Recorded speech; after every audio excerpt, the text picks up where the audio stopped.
উনি একেবারে মানে এমন মিথ্যা কথা বলছে আমার বিশেষ করে আমি তো নিজেও টিচার মানুষ। টিচাররা তো একটু মিথ্যা কথা একটু কম বলে। কারণ উনি খাড়ার উপরে এরকম মিথ্যা কথা বলবে এটা আসলে আমি ভাবতেও পারতেছি না। আমার আমার আমি কিভাবে ছেলেদের সামনে আসলে মুখ দেখাবো? যে ছেলেরা উনি এইভাবে ইউটার্ন নিবে, উনি একটা শিক্ষক মানুষ, ঢাকা ইউনিভার্সিটির শিক্ষক উনি। মানে একটা আমার দেশের সর্বোচ্চ বিদ্যাপীঠের একজন মানুষ, উনি এইভাবে মিথ্যা কথা বলবে এটা আসলে আমরা আসলে মানতে পারতেছি না।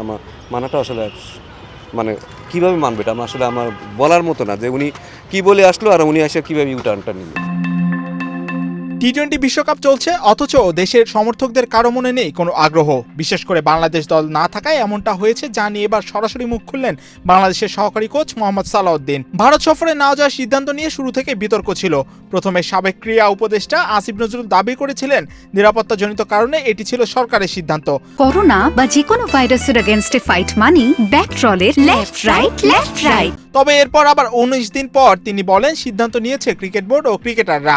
এই অবস্থান পরিবর্তনকে মিথ্যাচার বলে আখ্যা দেন জাতীয় দলের সহকারী কোচ মোহাম্মদ সালাউদ্দিন। উনি একেবারে মানে এমন মিথ্যা কথা বলছে আমার বিশেষ করে আমি তো নিজেও টিচার মানুষ। টিচাররা তো একটু মিথ্যা কথা একটু কম বলে।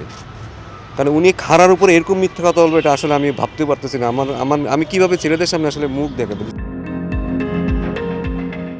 সালাউদ্দিন বলেন দেশের স্বার্থে তিনি এবং ক্রিকেটাররা ত্যাগ স্বীকারে প্রস্তুত ছিলেন। তার মতে আর্থিক দিক, মর্যাদা, ক্যারিয়ারের বড় মঞ্চ সবকিছু মিলিয়ে বিশ্বকাপ মিস করা ক্রিকেটারদের জন্য ছিল বিশাল ক্ষতি। তিনি আরো বলেন ঢাকা বিশ্ববিদ্যালয়ের একজন শিক্ষক হিসেবে আসিফ নজরুলের এমন ইউটার্ন মেনে নেওয়া কঠিন। কিভাবে একটি বক্তব্য তিনি পুরোপুরি ভিন্ন অবস্থানে নিয়ে যান তা নিয়ে প্রশ্ন তুলেছেন এই কোচ। এমনকি তার দাবি বিষয়টি শুনে দুই ক্রিকেটার মানসিকভাবে ভেঙে পড়েছিলেন। বাংলাদেশের চাওয়া ছিল ভারত থেকে সরিয়ে ম্যাচগুলো যেন শ্রীলঙ্কায় নেওয়া হয়, কিন্তু বেশ কিছুদিনের টানাপোড়েনের কারণে বাংলাদেশকে বাদ দিয়ে স্কটল্যান্ডকে সুযোগ দেয় আইসিসি। তবে গত 11 ফেব্রুয়ারি উপদেষ্টা হিসেবে শেষ কার্যদিবসে তিনি বলেন অন্য কথা। এ নিয়ে আসিফ নজরুলকে বিশ্বকাপ না খেলায় কোনো আক্ষেপ আছে কিনা এই বিষয়ে প্রশ্ন করা হলে তিনি বলেন কোনো রিগ্রেট প্রশ্নই আসে না। বাংলাদেশের ক্রিকেট আমাদের কি সিদ্ধান্ত নিয়েছে বাংলাদেশের ক্রিকেট খেলোয়াড়রা, ক্রিকেট বোর্ড। তারা নিজেরা স্যাক্রিফাইস করে দেশের ক্রিকেটারদের নিরাপত্তার জন্য, দেশের মানুষের নিরাপত্তার জন্য।